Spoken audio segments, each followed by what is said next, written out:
Pasca ledakan rumah di Komplek Grand Polonia, Kota Medan, Sumatera Utara, tim SAR gabungan melanjutkan pencarian 2 korban yang dipusatkan di lantai 2 rumah. Tim SAR gabungan berjumlah 400 orang yang terdiri dari Basarnas, TNI, dan Polri dengan dibantu alat berat terus berupaya masuk ke dalam bangunan yang porak-poranda akibat ledakan. Petugas kesulitan karena akses menuju ke lantai 2 sempit dan lokasi evakuasi sangat membahayakan akibat bangunan yang labil. 2 korban hingga saat ini masih terjebak di bawah reruntuhan bangunan.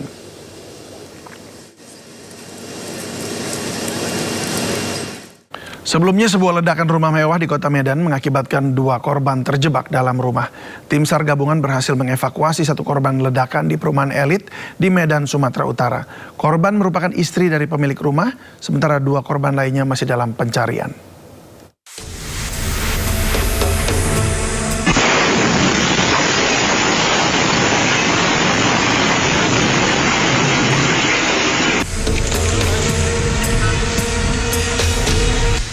Setelah 11 jam pencarian, tim SAR gabungan akhirnya berhasil mengevakuasi 1 korban ledakan rumah di Grand Polonia, Kota Medan, Sumatera Utara. Korban Jessica, istri dari pemilik rumah, dievakuasi di kamar mandi lantai 2 dalam kondisi meninggal dunia. Evakuasi tubuh korban yang terjepit reruntuhan bangunan setelah petugas mengarahkan alat berat. Tim SAR gabungan berhasil mengevakuasi 1 orang korban yang kita cari. Kemungkinan besar akan kita upayakan untuk tidak dirobohkan semua ya. Kita harus mencari titik-titik yang memang signifikan untuk kita temukan korbannya. Dua lagi berarti Pak? Diinfokan 2 lagi. Bahwa Bapak dari pemilik rumah, puji Tuhan, sehat walafiat. Pada saat kita evakuasi dari lantai 3 sampai dengan saat ini sudah berbincang-bincang juga, kita mendalami informasi. Kemudian yang anak balita saya sampaikan tadi lagi dirawat di Kolombia, kita doakan semoga prosesnya penyembuhannya lancar. Dan yang ketiga adalah si kurir pengirim paket itu yang tidak ada kaitan dengan kejadian ini, itu juga lagi dirawat di rumah sakit. Sebelumnya, suami dan anak balita korban berhasil dievakuasi dan kini dirawat di rumah sakit. Petugas masih mencari 2 korban lainnya, yakni ART dan pengasuh anak yang masih terjebak reruntuhan. Senin sore, ledakan keras menghancurkan rumah mewah berlantai 2 di Komplek Perumahan Grand Polonia Medan, Kota Medan.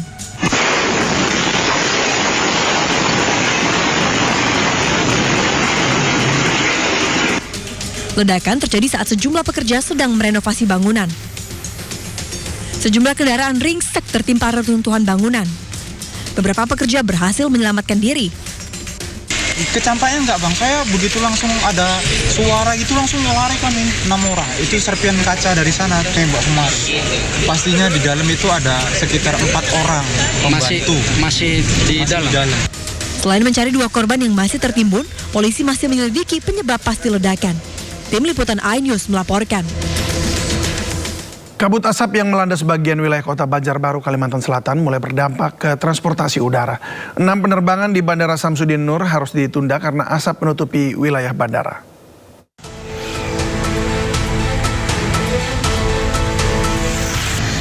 Kabut asap mulai menerpa Banjarbaru, Kalimantan Selatan. 6 penerbangan yang dijadwalkan berangkat pagi terpaksa ditunda. 6 penerbangan yang terdampak merupakan tujuan domestik. 2 diantaranya merupakan penerbangan ke Bandara Soekarno-Hatta, Tangerang, Banten. Pihak Bandara Internasional Samsudin Nur menyatakan, kabut asap menyelimuti lintasan bandara dengan jarak hanya 500 meter, sehingga tidak memungkinkan untuk dilakukan penerbangan. Ini yang baru pertama ya, yang terjadi.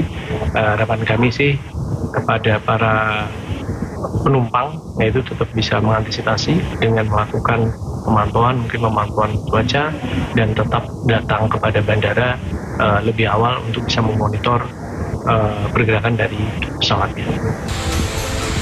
Seluruh penerbangan yang tertunda baru bisa berangkat usai kabut asap pekat yang menutupi bandara berangsur menghilang.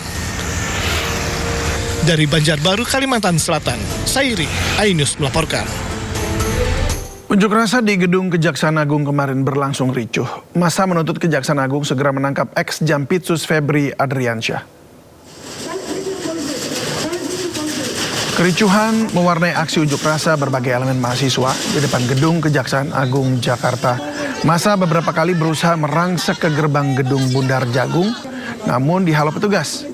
Selain mencoba untuk merangsek masuk, massa juga membakar spanduk di depan gedung Kejagung. Aksi saling dorong pun tidak terhindarkan. Dalam aksinya, mahasiswa mengajak seluruh elemen masyarakat untuk mengawal penegakan hukum dan memastikan pemberantasan korupsi dilakukan secara konsisten. Massa juga menuntut pihak Kejaksaan Agung segera menangkap ex-Jampitsus Febri Adriansyah. Untuk mengetahui informasi terkini perkembangan 3 kasus dugaan korupsi yang menjerat mantan Jampitsus Febri Adriansyah, sudah ada rekan Kea Della Rosa di Kejaksaan Agung Jakarta. Selamat sore Kea, apakah ada update terkait kasus ex-Jampitsus?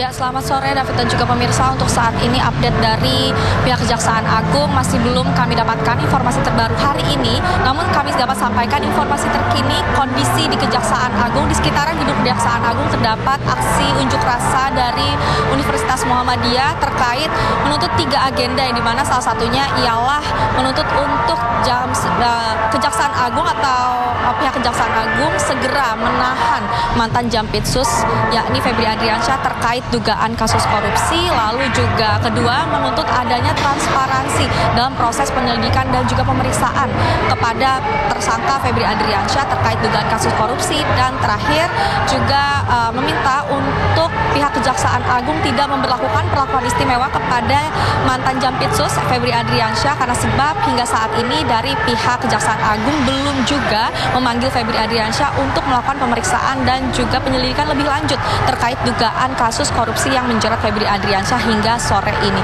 Memang pantauan kami saat ini aksi masih terus berlangsung dari pukul 3 sore hingga pukul 4:30 sore ini. Massa juga tidak sebanyak kemarin, lalu juga dari pihak kepolisian dan juga TNI telah mengamankan aksi dari pukul 3 sore hari hingga hari ini. Sementara itu, David, kembali ke studio.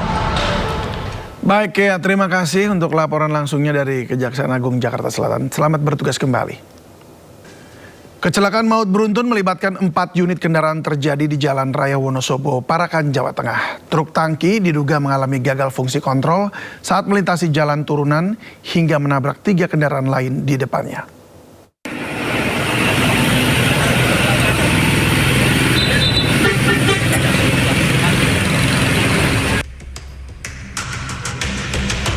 Dibantu warga, petugas berupaya mengevakuasi sopir truk tangki pengangkut minyak sawit yang tewas terjepit usai bertabrakan dengan 3 kendaraan lain di Jalan Wonosobo, Parakan, Wonosobo. Peristiwa bermula saat truk tangki melaju dari arah Parakan menuju Wonosobo, melintasi jalan lurus dan menurun. Pengemudi diduga tidak dapat menguasai laju kendaraan hingga menabrak truk di depannya. Menghantam mobil pikap dan minibus Mobilio, truk tangki terperosok ke dalam selokan.